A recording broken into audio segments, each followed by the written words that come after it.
Welcome back to another episode of Nerdtooine and Movie Podcast. I am your host, Nerdpool Prime. Thank you very much for joining me again.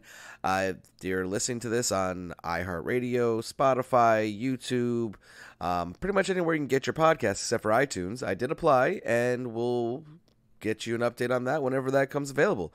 But do me a favor, if you like the content, please like, share, subscribe, do all that good stuff for the algorithms so other people can enjoy the same content. So today I'm going to start off by doing my final Loki predictions about what I feel we're going to get and what could potentially show up in the Loki series based off the trailers and my own theories.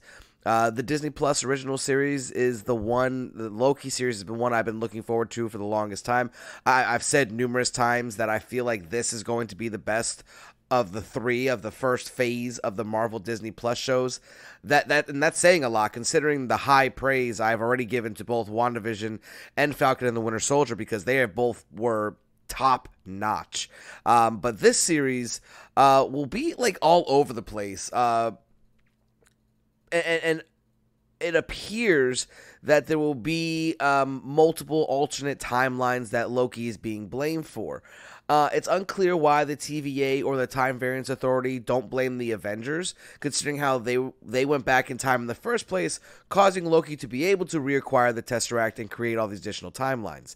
One of the key figures who has shown up in the trailers is Judge Ravonna Renslayer. In the comics, she was first appeared in Avengers 23 all the way back in 1965. In the comics, she's the character that is romantically pursued by none other than Kang the Conqueror. For those who don't know, Kang is a time-traveling villain who is basically the arch-nemesis to the TVA, who in the comics has multiple versions of himself throughout different timelines. The character is said to be the main villain of Ant-Man the Wasp: Quantumanium. He has been confirmed by Marvel to be in the movie and will be played by Jonathan Majors, best known for his role in Lovecraft Country on HBO, which is another great show that I really was into originally, and I just never really never finished the series, so I need to jump back into that. But moving on. So I definitely think that him being announced so early is a sign that he may show up in the Loki series. I don't think he probably won't be in like full Kang mode, but I definitely think he will show up either as like a memory or maybe like a data file they show Loki. I believe this is why Mobius, played by Owen Wilson, recruited Loki. I think that Kang has defeated them or escaped at every single exchange, and the God of Mischief could be the key to stopping Kang. Now, there is definitely other reasons why they could be doing that, and it could be the reasons I'll be getting to in a second here, but that is what I think the overlying thing, like if there may be this smaller person they're going after first, but Mobius thinks this could be the key to stopping Kang. I've also postulated for a while, actually I did it way before the trailers even dropped, that there could be an appearance of a future MCU villain, Gore the God Butcher. I think most likely that it could be an appearance of like All Black the Necrosword in all the crazy timeline variants. Because like remember, this Loki in this show is the one that was literally just defeated in the first Avengers movie. He was just able to escape that timeline due to the Avengers time heist shenanigans in Avengers Endgame. If he was like to see All Black the Necrosword, do you really think he would be able to walk away from that? Like I know he wouldn't put it. I wouldn't put it past this variant. And think about it. In the trailers, Loki has basically said that he knows what these people are, the Time Variance Authority, and who their governing body is. So it would lead me to assume that Loki knows just about everything there is to know about anything in the MCU, based off of his research and just, I mean, as being an Asgardian and a Frost Giant and just being able to have access to all the documents that Asgard, I'm sure, has, would definitely lead me to believe he would know about a god-killing blade like All Black. So there's a mysterious hooded figure in all the trailers, confirmed to be the character that Sophie DiMartino is playing. There are no shortage of theories on who she is playing. As of right now, her role is still yet to be revealed, officially at least. The most likely of the theories is that she's playing either Enchantress or Lady Loki. I have my money on Lady Loki. Definitely something you're going to want to try to get your hands on. Just in case that first appearance of Lady Loki, I believe it's Thor #4, and like the Jason Campbell variant is the one you're looking for. I could be wrong on the number, but it's definitely the Campbell variant.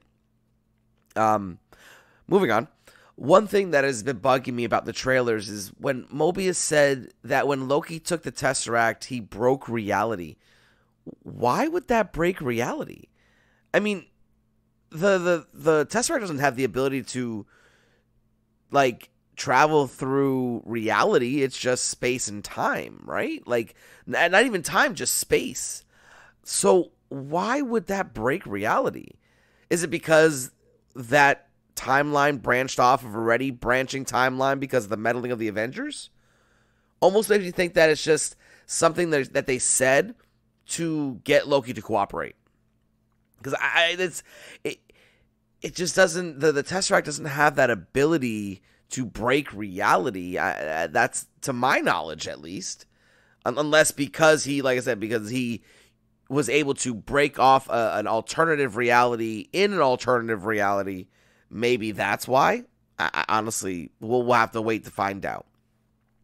My prediction for the first episode is I'm not going to do too much of a prediction, but what I'm going to say is I believe that Loki is going to try to find a way to escape, and because they've said in the trailer that the time works differently there, I feel like he's going to like get to the end and he's going to like look like he's succeeded and he's going to be able to get out, and time's just going to reverse and he's going to be sitting back talking to Mobius.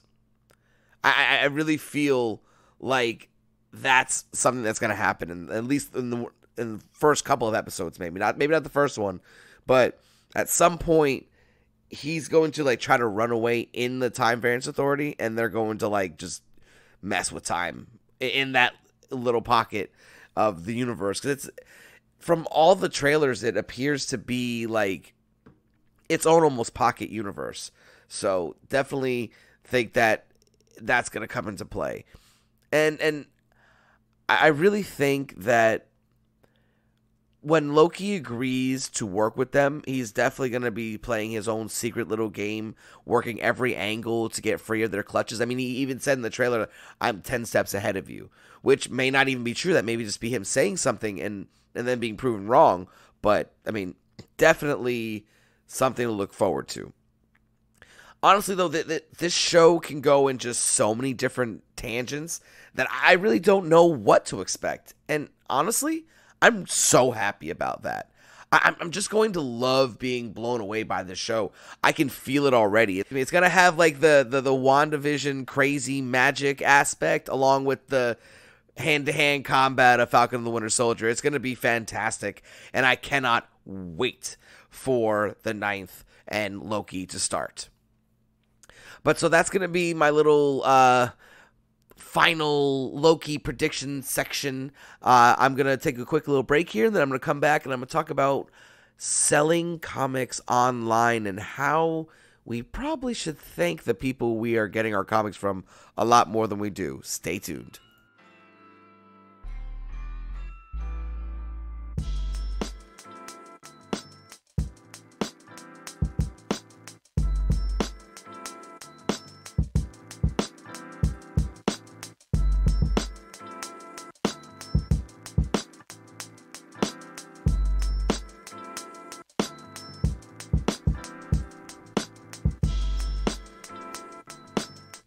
Welcome back. So, I am a very avid comic book collector. And I will honestly admit that I never thought that I would end up selling comics, like, at all. Like, really. Like, I really just thought I was just going to keep building my collection, just be happy with what I had. And as of recently, I have decided to change that. And I feel like I have so many comics that I can I have the ability to not only make some money, but to get people comics that they probably didn't think they can get anymore. Because I got a lot of the newer runs that people may have missed out on initially, and people are really happy that I have those. So that being said, I finally did jump into the realm of selling comics, and I did my first live auction. Excuse me. If you didn't know, I did my first live auction on the Whatnot app, and doing that show, especially as a one-person enterprise, I have a all new respect for the sellers who do that all the time. I mean, I'm like I said, I'm a collector first, by all means. But I now have decided to start selling some comics, and hopefully maybe turning that into some higher price keys that I've been looking for, and I've been hunting for a lot of them recently, so that would be nice. But I just felt like the entire process was incredibly daunting, and now that I've gotten through it, I wanted to share my experience and also send some shout outs to people who I know are like really working hard and doing a really great job, and just tell everyone to thank your whoever you're getting your comics from. No, so the entire process starts with, you have to sort through the comics and see which ones you want to put up for sale. And like I said, as someone who never thought he would sell a single comic like ever, that was something that I did not look forward to. Granted, after the sale and the rush I got from running the auction, because it was like a performance, I have never shied away from doing something entertaining for other people. And the reactions that I've got from people who who bought the books from me, like I have to admit, I enjoyed it far more than I thought I would. The show was something that I was not really too worried about, because, like I said, but my nerves were definitely not made of steel that night. I've performed, numerous settings. I've performed music. I've done plays. I've even done stand-up comedy. So once the show started, it definitely felt familiar. It's just another performance art. So the most time-consuming and exhausting part was boxing and the shipping aspects. Granted, thankfully, the Whatnot app took care of a lot of that by providing me with shipping information. And for the record, I want to pause right now and just say that I'm not getting paid by them. This is just my honest opinion, and I will always tell you if I am getting paid by any product I'm endorsing, and this is not one of those cases. I have just done a show with them and did an interview with the comics division chancellor. So I want to make that clear that this is not a paid promotion. This is just me sharing my experience. So the shipping aspect, like I said, was taken care of a lot by Whatnot app. It just kind of got all their information, gave it to me, so I was able just to print that. So like that whole process would have been even more daunting if it wasn't for that. So it could have been a lot worse. I will admit, though, it took me hours to get all the comics boxed up and packaged. I think there was 36 items, and that was, some of those were bundles, so it was a little bit more than 36 books than that. It was probably more like 50 or so. But like I literally started boxing comics from the second I got off work that night until definitely after midnight, and it was absolutely exhausting. And that's one of the reasons I have not scheduled another sale yet. Granted, the real biggest reason is I need more boxes. Like, that sale took every single one of the boxes that I had, and I'm honestly waiting to get more. And the reason why I'm waiting is what I'll talk about next. Now, the biggest thing for me is, getting the payments. So, in many settings, you do have to, like when you do a live auction on either YouTube or Instagram, you have to go chase after people for payments. There are other places like eBay and Mercari, which I've admittedly not used yet, so I can't really comment too much on their aspects. But the Whatnot app seems to be where I'm going to continue to do sales. So The biggest drawback, admittedly, is waiting on the payment to reach me. So I did the show Monday night, and that went till 1 in the morning, and all the comics were shipped out Wednesday night. So that's within their window. And the way the Whatnot app works is we don't get payment for the sale until after the buyer's received it. I think it's 24 to 48 hours after. So they have a chance to return it, and then that extends the process even longer. Even though some of the items that I sent out had been already delivered, I'm still waiting to receive my payment. So now I will say this, and full disclosure again, like I said, I'm not being paid, but you look at other people who are established sellers that sell at Instagram a lot and eBay and all that other stuff, and they're doing multiple, they're going back for seconds and thirds on this app.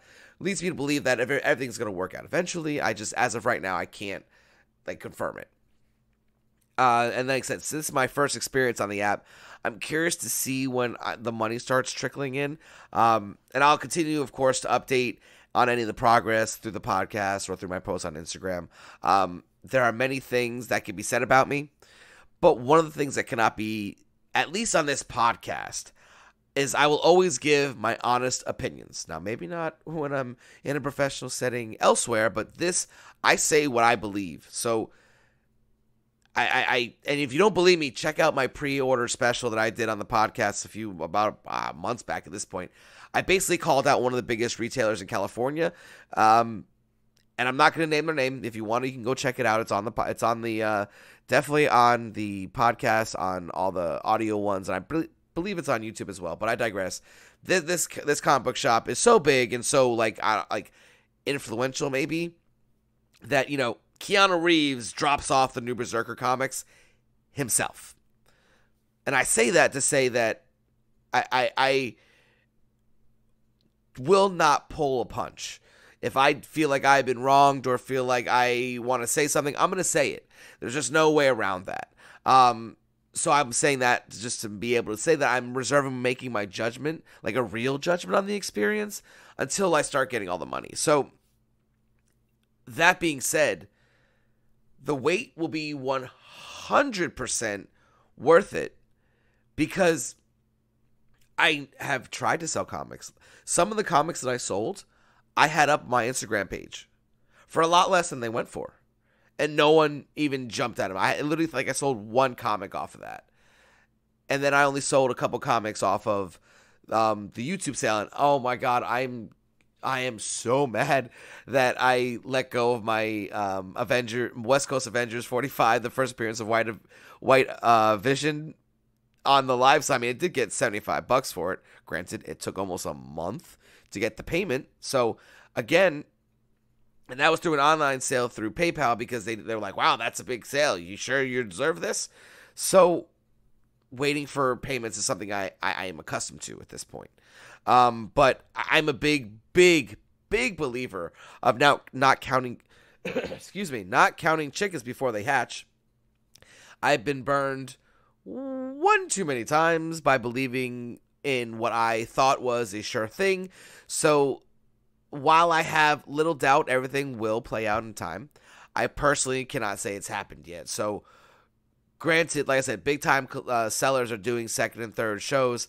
I just need to be patient. And as Thranduil said in Desolation of Smog, I am patient. I can wait. So I say that long walk for a very short drink. All that whole experience has led to my realization I wanted to send some special thank yous to some of the best sellers who have done so much work for me and the community at large. And I'm sure I'm going to forget a whole bunch of people. And please don't take that as a slight or that you're not doing a great job as well. I just have worked with a few people almost exclusively.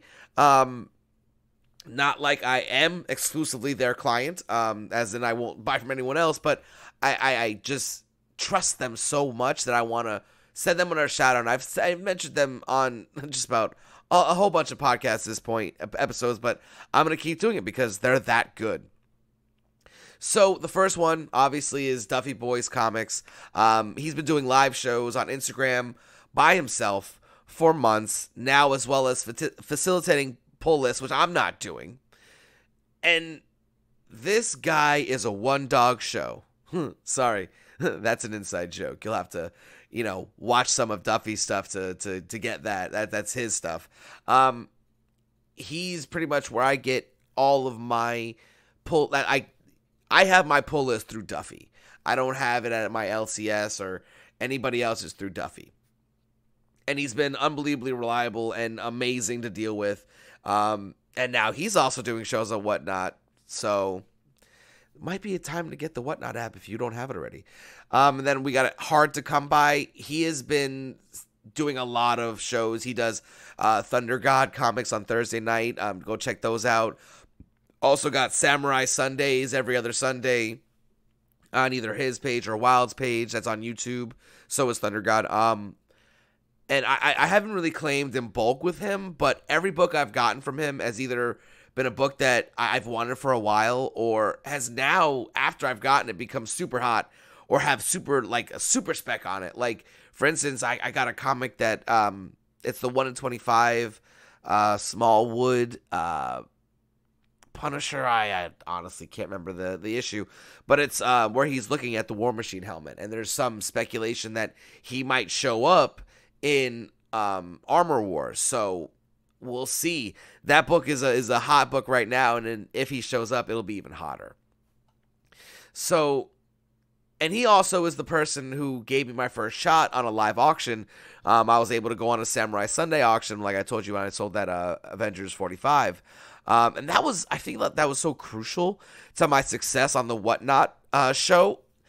Because I felt like I already got my feet wet doing a live auction before, that I was like, I wasn't the guy running it. I was just there participating. So this time when I dove off the high dive, I already had my feet wet. So I was, totally okay with just diving in. If I'm not mistaken, I'm pretty sure he's doing shows on Whatnot coming up soon too. You see a trend here? And now these next few names, excuse me, I'm going to shout out. I've not purchased too much from or any books from these people, but I know how good they are to the community, so I'm going to throw them out there. Wild Comic Unboxing, he does great work on YouTube. Check him out. He does, he cracks open comics. This guy just got a Hulk 181, right? 7.0. The man cracks it, cleans it, presses it, sends it back, and that bad boy came back at 8.5. 8.5. Do you guys have any idea how much money that book is worth now? Like $10K. Easy. Definitely want to check him out. He's awesome. And I swear, Wild, if you're listening to this, I swear I'm going to send you a book for that giveaway for your Wild Tuesdays. I'm just the absolute worst. I know. I'm also going to send you some other books too, but whatever. That's neither here nor there. And then, all the rest of the samurais, you got Momo Comics, MF Stuntman. They all do multiple shows and just kill it. And I just want to say mad respect all the way around to all you guys. And, anyone else who's doing it, really hard, trying to, sell their comics, just contribute to the community. You got Bravo Collections, Click Comics, Cobra Comics 84, I believe is the name. Wow, I hope I didn't mess that up. And I just wanted to say, you guys are great, and I hope that we continue to grow this community, and just continue to just make great content all the way around. And I also want to send a very special shout out to Gary B, the Casual Comic Guy, for featuring me on his, hashtag Grow Together movement. It's been wonderful to interact with a lot of people since that, and I appreciate just being featured. And if you haven't checked him out, definitely go check him out. He does some great reviews, and he's just an all-around great person. So definitely go check him out on YouTube. He's also on Instagram as well. But like I said, so there are so many other fantastic sellers on all platforms that I just don't have time or, really the general ability to thank all of them and to praise all of them. So what I want you guys to do is, if you got a hard-working comic seller, do me a favor and to thank them and just appreciate their hard work.